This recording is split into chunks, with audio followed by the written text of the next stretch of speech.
નમસ્કાર વિદ્યાર્થી મિત્રો, હું શૈલેષ દર્શાણીયા નિરંજન સ્કૂલમાં આપનું હાર્દિક સ્વાગત કરું છું. આપણે unit 6 I love you teacher જે યુનિટ જોઈએ છે, આજે આપણે લેક્ચર નંબર 3 સ્ટાર્ટ કરીએ છીએ. વ્યવસ્થિત બધા ધ્યાન રાખજો પેરેગ્રાફમાં, અને ખાસ તો એના ટ્રાન્સલેશનમાં અને પછી એના પ્રશ્નોમાં. જોઈએ છે, finally my teacher began teaching me to read. read એટલે વાંચતા. ફાઇનલી એટલે કે અંતે મારા શિક્ષકે, બિગિન કરવું એટલે શું થાય? શરૂ કરવું. ટીચિંગ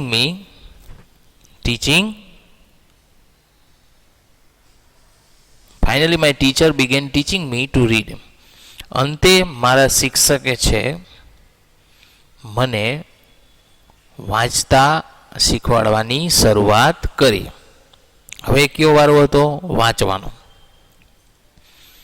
આઈ ફર્સ્ટ રીડ રેઝડ લેટર્સ.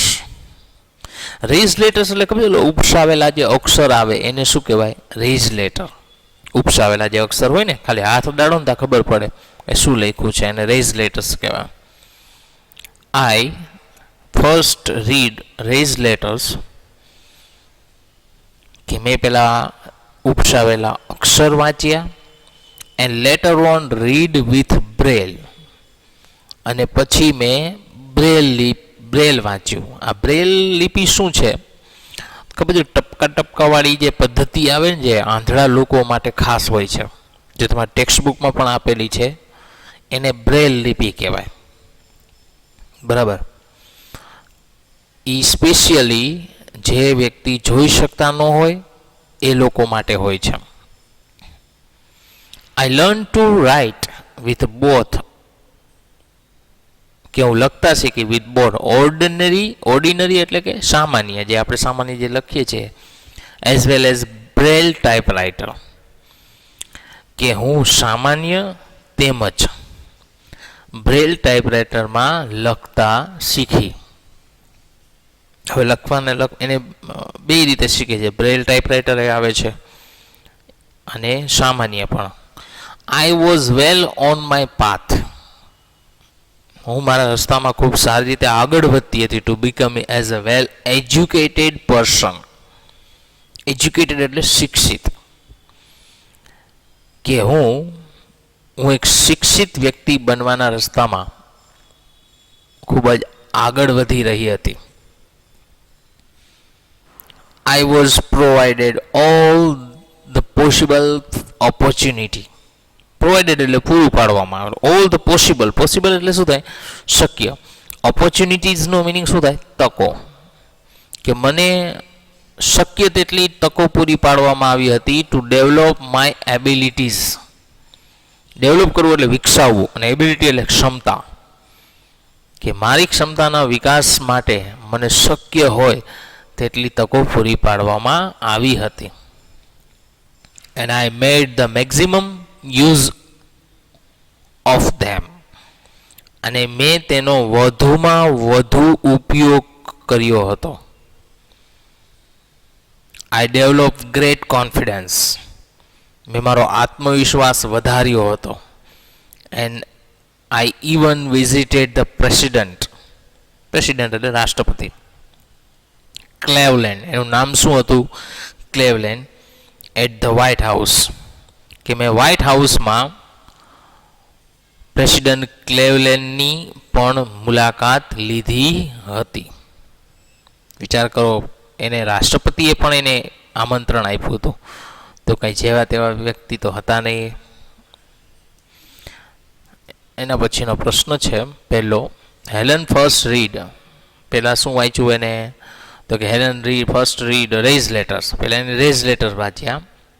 અહીં લેટર્સનો મિનિંગ થાય અક્ષરો, ઉપસાવેલા અક્ષરો. And later on read with Braille, અને ત્યાર પછી છે બ્રેલ લિપિ વાંચી. Helen learn to write with, કે હેલને છે શેમાં લખતા શીખી? તો કે both ordinary as well as Braille typewriter, કે સામાન્ય તેમજ બ્રેલ ટાઈપરાઇટરમાં લખતા શીખી. એના પછીનો ત્રીજો પ્રશ્ન છે, why does Helen say that? શા માટે હેલન એવું કહે છે કે she was on the path to becoming a well educated person? કે હેલન એવું શા માટે કહે છે કે તે એક સારા શિક્ષિત વ્યક્તિ બનવા માટે ખૂબ સારી રીતે આગળ વધતી હતી? તો કે Helen says that she was on the path to becoming a well educated person because she made maximum use of the opportunity. તેને વધુ તકોનો ઉપયોગ કર્યો હતો given to her develop her abilities, કે જે તેને તેની ક્ષમતાઓનો વિકાસ કરવા માટે પૂરી પાડવામાં આવી હતી. ચોથો પ્રશ્ન છે, what shows that? શું એવું બતાવે છે કે Helen was a confident person? કે હેલન છે આત્મવિશ્વાસુ વ્યક્તિ હતા? તો કે Helen was a confident person because she visited the White House to meet President Cleveland. કે તેને રાષ્ટ્રપતિ ક્લેવલેન્ડને મળવા માટે વ્હાઇટ હાઉસની મુલાકાત લીધી હતી. વ્હાઇટ હાઉસ એટલે અમેરિકા. એના પછીનો પેરેગ્રાફ છે, ઇન 1890 એટલે કે 1890માં at the age of about 10 આશરે 10 વર્ષની ઉંમરે આઈ મૂવ્ડ to the Perkins Institutions. પેરકિન એક નામ છે, એક સંસ્થાનું નામ છે, પેરકિન ઇન્સ્ટિટ્યુશન્સ એટલે પેરકિન સંસ્થા. કે આશરે 10 વર્ષની ઉંમરે મેં પેરકિન સંસ્થાની અથવા હું પેરકિન સંસ્થામાં ગઈ. હિયર માય ટીચર એને સુલિવન કન્ટિન્યુ ટુ ટીચ મી. અહીંયા મારા શિક્ષક એને સુલિવને મને શીખવાડવાનું ચાલુ રાખ્યું. મીન્સ કે પેરકિન્સમાં જ્યારે ગયા ત્યારે પણ એની સાથે કોણ હતું? Miss Sullivan. બરાબર.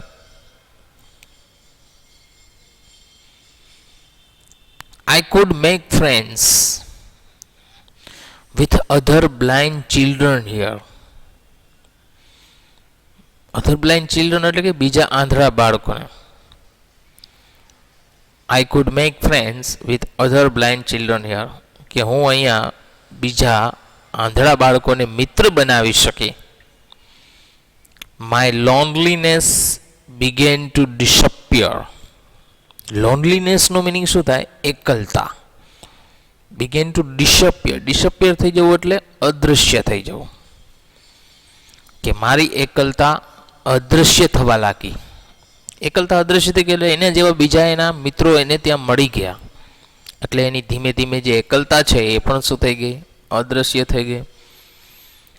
And my progress of learning improved quite well. Improve થવું એટલે શું થાય? સુધારો થવો.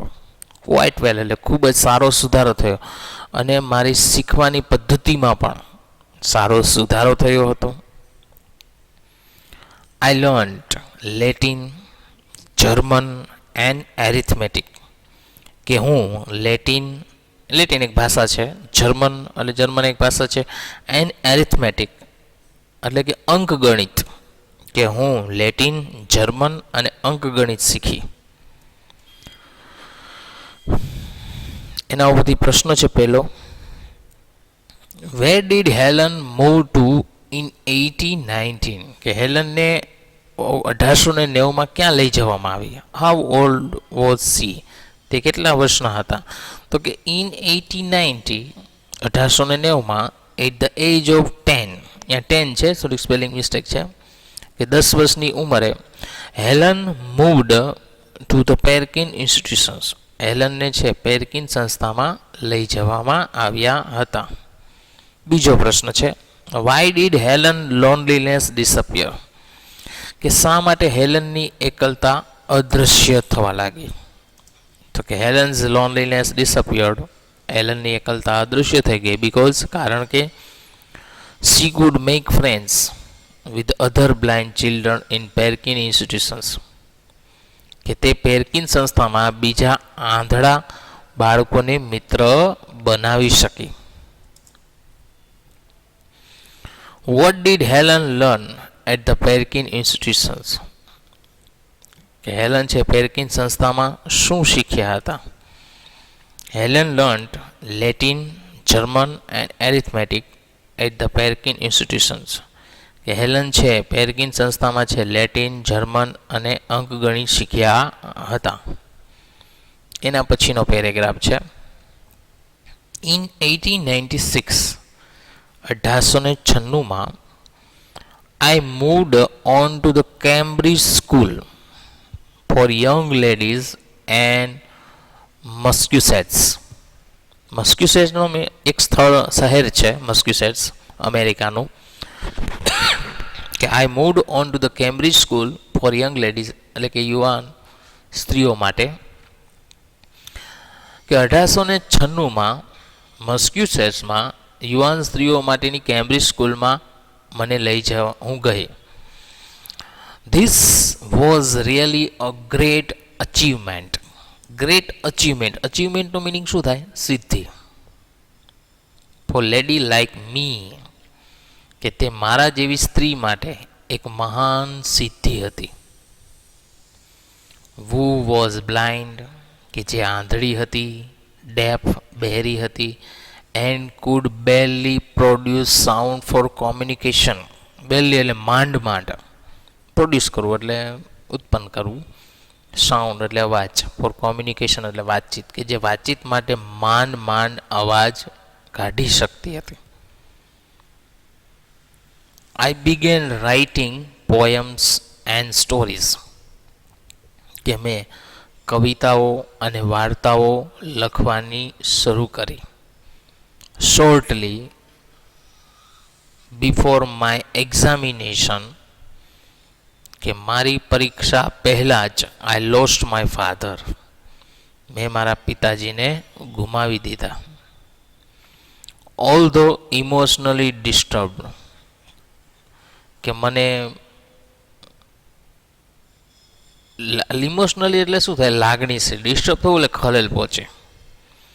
કે મને લાગણીઓમાં ખલેલ પહોંચી તેમ છતાં I did my best in the examination, કે મેં મારો પરીક્ષામાં શ્રેષ્ઠ દેખાવ કર્યો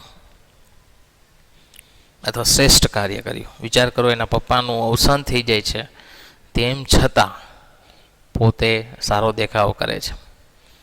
my teacher could not accompany એટલે સાથ આપવો, me to the examination hall, કે મારા શિક્ષક મને પરીક્ષાના ખંડમાં સહકાર આપી શક્યા ન હતા. There a teacher spelled out a question in my hand. ત્યાં એક શિક્ષક, સ્પેલ્ડ આઉટ એટલે લખવું, ક્વેશ્ચન ઇન માય હેન્ડ, ત્યાં એક શિક્ષક પ્રશ્નો છે મારા હાથમાં લખતા. And I typed out the answers, અને હું જવાબને ટાઈપ કરતી. When the result was declared, જ્યારે પરિણામ જાહેર થયું, I was so full of joy to hear that. હું એ સાંભળીને ખૂબ જ આનંદમાં હતી કે I had passed all the subjects, કે મેં બધા જ વિષયો પાસ કરી નાખ્યા હતા. એના બધી પ્રશ્નો છે. પહેલો પ્રશ્ન છે, why was moving to the Cambridge school a great achievement for Helen? કે કેમ્બ્રિજ સ્કૂલમાં જવું એ હેલન માટે શા માટે એક મહાન સિદ્ધિ હતી? તો કે moving to the Cambridge school was a great achievement for Helen's, કે હેલન માટે એક મહાન સિદ્ધિ હતી. Because she was blind deaf, કારણ કે તે આંધળા બહેરા હતા. એન્ડ કુડ હાર્ડલી કોમ્યુનિકેટ, અને માંડ વાતચીત કરી શકતા હતા. વોટ ડીડ હેલન રાઇટર, અથવા વોટ ડીડ હેલન રાઇટર નો પણ રાઇટ આવશે ત્યાં. હેલને શું લખ્યું હતું? તો કે Helen wrote poems and stories, કે હેલને છે વાર્તાઓ અને કવિતાઓ લખી હતી. ત્રીજો પ્રશ્ન છે, why was Helen disturb before the exam? કે શા માટે હેલન છે એક્ઝામ પહેલાં છે ડિસ્ટર્બ થયા હતા? તો કે Helen was disturb because she lost her father just before the exam, કારણ કે તેને એક્ઝામ પહેલાં જ તેને તેના પિતાને ગુમાવી દીધા હતા. એના પછીનો ચોથો પ્રશ્ન છે, how did Helen appear for exam, કે હેલન છે પરીક્ષામાં કેવો દેખાવ કર્યો. તો કે a teacher spelled out question in her hand, એક શિક્ષક છે તેના હાથમાં પ્રશ્નો લખતા. And Helen typed out the answer, અને હેલન છે તેના જવાબ ટાઈપ કરતા. પાંચમો પ્રશ્ન છે Helen was full of joy because, કારણ કે she had pass the all the subjects, કારણ કે તેને બધા જ વિષયો પાસ કર્યા હતા. તો અહીં સુધી રાખીએ છીએ મિત્રો. નેક્સ્ટ લેક્ચરમાં નેક્સ્ટ પેરેગ્રાફ અને પ્રશ્નો આપણે સમજીશું. Thank you.